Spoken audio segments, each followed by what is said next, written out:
Hey guys, welcome back to INSANEBRIT Gaming. I'm the INSANEBRIT, and as you can see, the backdrop has changed a little bit with my new shelf. That's why some of the content was up late over the past few days. Putting it together wasn't particularly hard, but put it this way, I'm very pleased with it, very happy. I got all my anime over there, my Batman in the middle, looking cool as shit, you know, and some things on top, you know what I mean. I want to talk. There's a bunch of topics, of course, in the title that you're going to be interested in, such as Grand Theft Auto 6 being release date being announced and stuff like that. And I will get to them, but I just want to say, I know it's a News Friday and it's a gaming topic show normally. You know, it's all about gaming. Chester Bennington passed away after committing suicide. I'm a huge fan of theirs. Of course, there are bigger fans out there. You go to the concerts and stuff like that.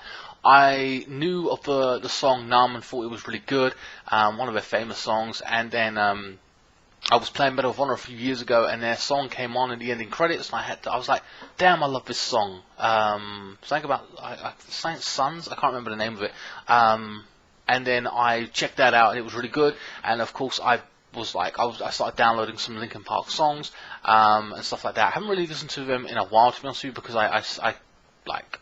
I'll be honest with you, the charts and everything with music these days, I'll be honest with you, it don't appeal to me, to be honest with you. In actual fact, one of my favourite songs is Waiting for the End. You know, Linkin Park is a great band. They've got varied, it's like, I won't say rock, but then, you know, alternative rock, whatever you want to call it. They got some interesting styles, and they changed it up a little bit here and there, so I do like quite a few of their songs. But Waiting for the End is one of my absolute favourites. I want to talk about it a little bit, because I've had issues with suicidal tendencies and stuff like that, attempting it and what have you, if you don't know. But at the same time, I just wanted to say that age 41, he committed suicide, and they say it was because he was depressed about I think it was his friend's birthday or the anniversary of his friend's death, one or the other.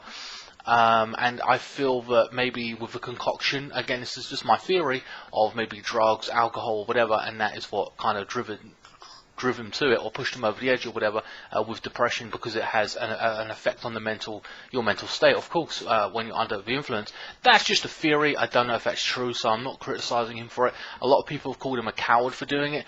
I disagree with that. I think that's an insult to call him a coward over it, or anyone that wants to commit suicide. I think it's a mental state of you feel you have no hope, and you're worthless, or whatever it may be. And you're in pain, essentially, and you'd rather end the pain than go on. That's all it really is. It's not about being selfish as such. It's, you know, yes, he's left people behind, but he's in that state of that mental state, again, with a concoction of drink or God knows what was in his system. You know what I mean? You're influenced by that.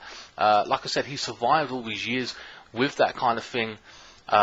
You know, having this depression or whatever it was. He opened up about it recently. You know, so he's gone thus far without, you know, being driven over the edge, as it were.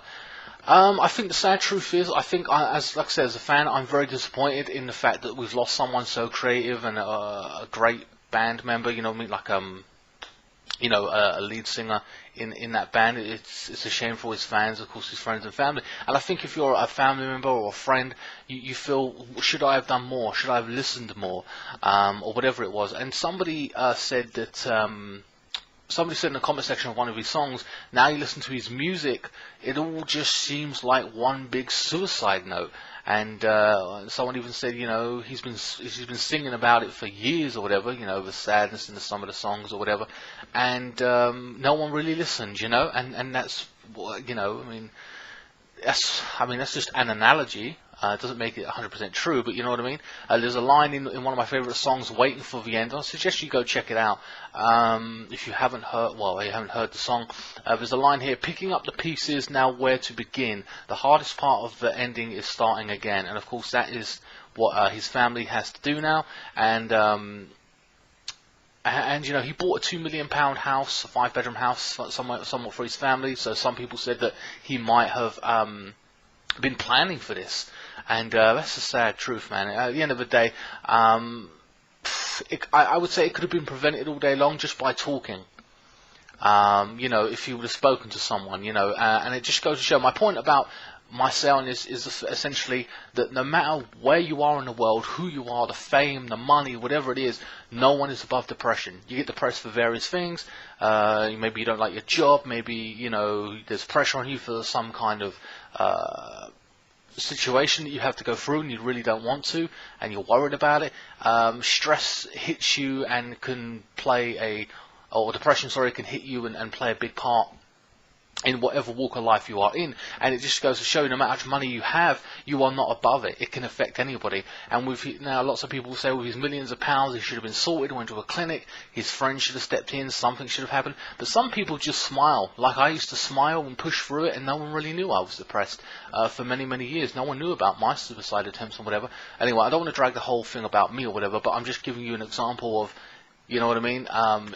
People can smile through it and you not know anything. But as somebody who, if you lose somebody like that, you will always be asking yourself, could I have done more? Why didn't I listen? What was really bothering him that much? You know. But as I said, that is just you know, maybe that drink or whatever it was, maybe if he was on that, pushed him over the edge. I don't know. That's my theory.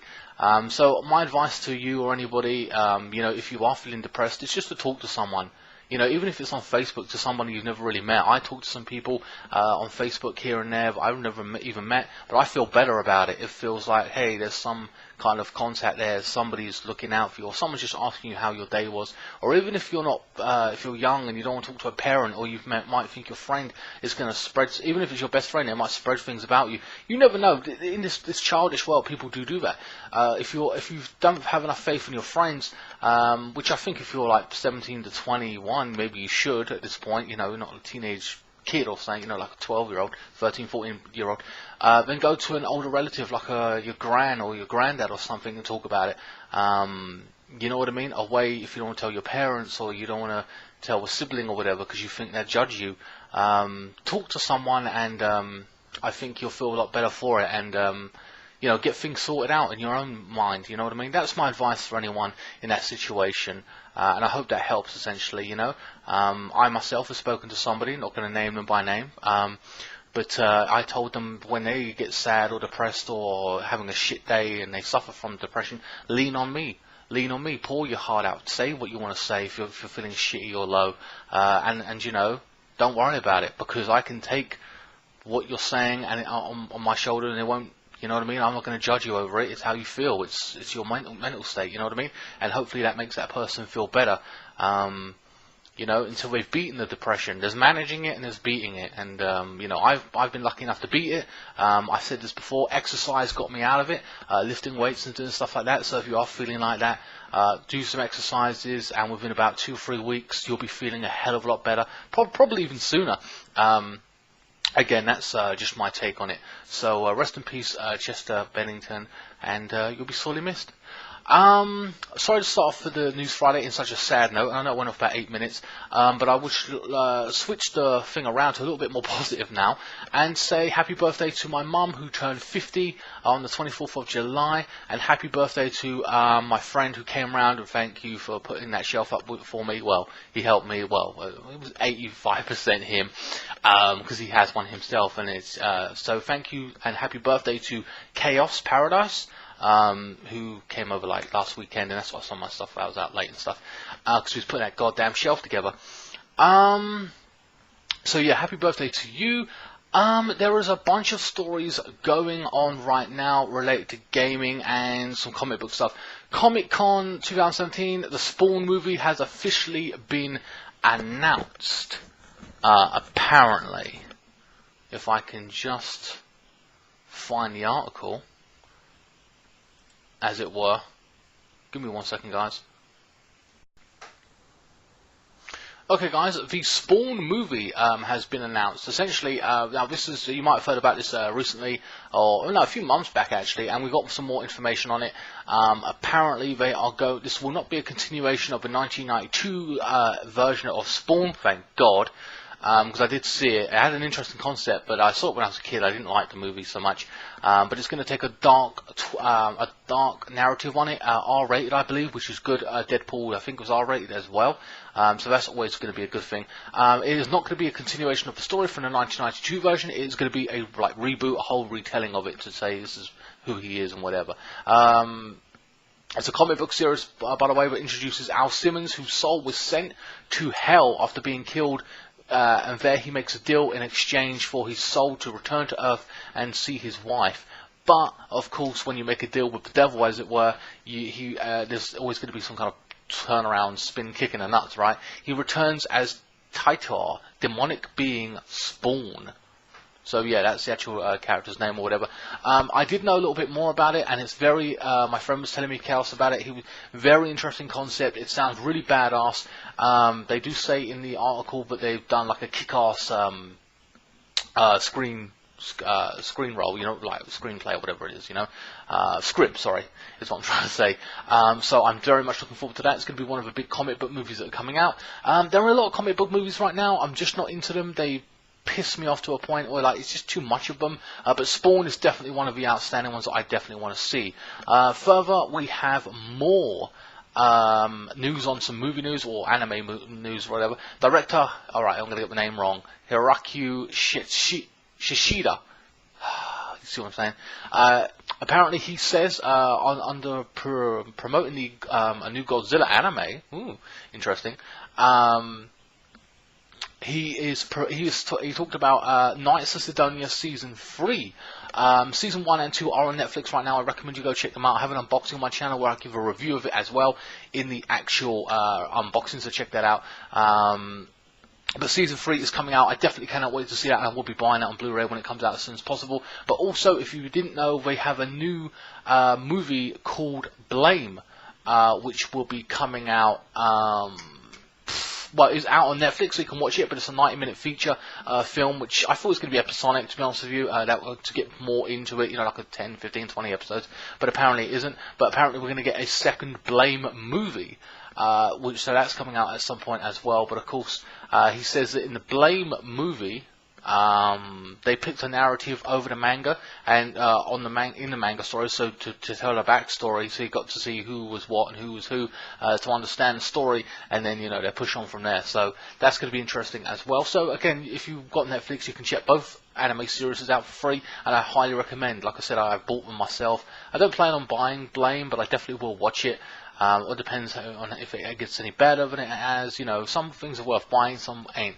So yeah, so that's two anime things coming out, which again is a positive for me. As you know, I love my anime. What else is there? Grand Theft Auto 6, I think, will be my next topic. I know a lot of people are interested in it. And I'm definitely interested to see what happens. So let's have a little look. Okay, guys. This next story is GTA 6 is currently in production. I've seen a lot of articles going on about this. Of course, you know, you could argue, dude, you haven't done a playthrough of the recent one or whatever. I agree. Hold on that. But anyway, an actor's resume, the way it's spelled, resume, whatever, appears to have confirmed that Grand Theft Auto 6 is currently in production. The motion capture actor Tim Neff has listed the work for the currently unannounced game on his CV, adding that Rockstar are the company producing it. This was spotted on GTA forums, and Neff's iStunt resume making reference to the providing motion capture work for both GTA 6 and Red Dead Redemption 2. Both Rockstar game publisher and Take-Two Interactive have yet to indicate that a new Grand Theft Auto game is in development, with a majority of the studio working on Red Dead Redemption, which is due for release in 2018. It could be a typo if the actor means to put GTA 5, is what the article's saying. However, it follows from last year where a TechTrader.com published a story indicating the preliminary work on Grand Theft Auto 6 had already begun. So essentially, this story is born out of a man putting it on his resume, and people have seen it. If it is a current form, I suppose we haven't got the resume there, but if you were looking at it, what they tend to normally do in a resume, as you know, they put all their works, right? So you started in 19, I don't know, just say at the bottom, I don't know, you put what you did, before. So 1992, you was a fucking, I don't know, a mechanic, I don't know. And then later on, as you go up the line of the manager, store owner, whatever it may be in your progression of your line of work, or maybe you switch jobs totally, you put the latest thing you do. So what I would have said there is, look, if there's Grand Theft Auto 5 in 2013, whenever it came out, and then he put it again, but Grand Theft Auto 6 in 2017, then you know it's a new one, hands down. You know what I mean? If it just had 6 and it was like 2013, then you know it's bullshit. So essentially, it's just based on this element. I don't know why people are reading too much into it. You either see the resume and then you make your own distinction on it, and it's true or it's not. And so, rumor or not, I don't know. Again, I haven't got all the facts and seen the resume about where it is located in the CV, because that would indicate pretty strongly, at least in theory, if he's done it that way, of, you know, what he's done recently and then what was the latest thing he's done in a year, whatever, because that makes sense to me. You know what I mean? You don't put random shit all over a CV. You know what I mean? You do what you did in what year. So it depends, and I think it's just a rumor right now. Of course, I'm going to say we want to see it in London. We had it in PS1 game, I think it was, in London, but it was like crappy. It was like, you know, the old style of it. It is what it is. Say you love it, say you hate it, I don't care. It's not as good as today's, as we know and love. I would like to see it in England. They could do a lot. It will be very interesting, the British accents and stuff, you know, and you know, the city, the interactive. We have had an open world game in Britain before, well, semi-open world game in Getaway. The Getaway, I'm sure a lot of you remember that on the PS2. That was fun. I played 1 and 2. I think the second one was called Black Friday. That was really, really good. DC Carter or whatever was a crooked cop or something. It was really, really good. I would love to see an updated Grand Theft Auto in London. I think as I said, I'm not the only one in that aspect. So guys, let me know what you think of the rumours in the comment section below. Are you excited for GTA 6? Do you think it's true? I think it might be, based on the fact it's been a few years. Or do you want to see it in London? Or what city would you love to see it in? I would have said Tokyo or something like that, but we've already had Sleeping Dogs and then that kind of environment, so I think people will be pretty pissy at that. Because they're quite similar, though not a lot to do compared to GTA, you know what I mean? And their styles on it. Okay guys, the last 1 or 2 stories I want to talk about, man, I'm fucking envious of some of these guys. But first and foremost, before we get on to a little bit about Overwatch, actually no, let's go to Overwatch right now. Doom's Fist has been released. That was released yesterday if you have Overwatch. I personally don't play the game, and I'm kind of regretting it now on the basis of the fact that the Overwatch Pro players, not that I'm that good online anyway, if you've ever seen me online, man, I wish I was born with the skills like they are. They have been offered a 1-year contract, $50,000 a year, health insurance, and a retirement plan. Holy shit. So when people tell you that gaming don't pay, it motherfucking does, for some. My god, like I said, I wish I had those kind of skills. Never played Overwatch really. I know it hasn't got a story as such. Maybe they're going to have one on, I don't know. But essentially it's just an online multiplayer game, and it doesn't really appeal to me. I'm not paying X amount of money, 40, 50 quid, for something just an online game. I can play Call of Duty, I can play whatever. And, you know, I get the same feel for it to a point, you know. I mean, it's online. I just, you know, there's tons of online games out there, and I'm not paying for 50 quid just for something that's online, you know what I mean? It is what it is. Telltale's one of my favourite series of the Telltale games itself, or games companies rather. Even though the gameplay never really changes, different stories are being told. They have announced a whole slew of new games. Telltale's Batman Season 2, I think, comes out in August with the Riddler, so I'll be buying that at some point. You know me, I'm a huge Batman fan. Wolf Among Us, that is a new Season 2 will include a new story, etc., etc. And maybe, I think some of the same characters, but a brand new story and mystery. As well, plus The Walking Dead, the season final with Clementine. I'm kind of interested to see how it ends. I haven't played the Michonne, which I will be doing soon.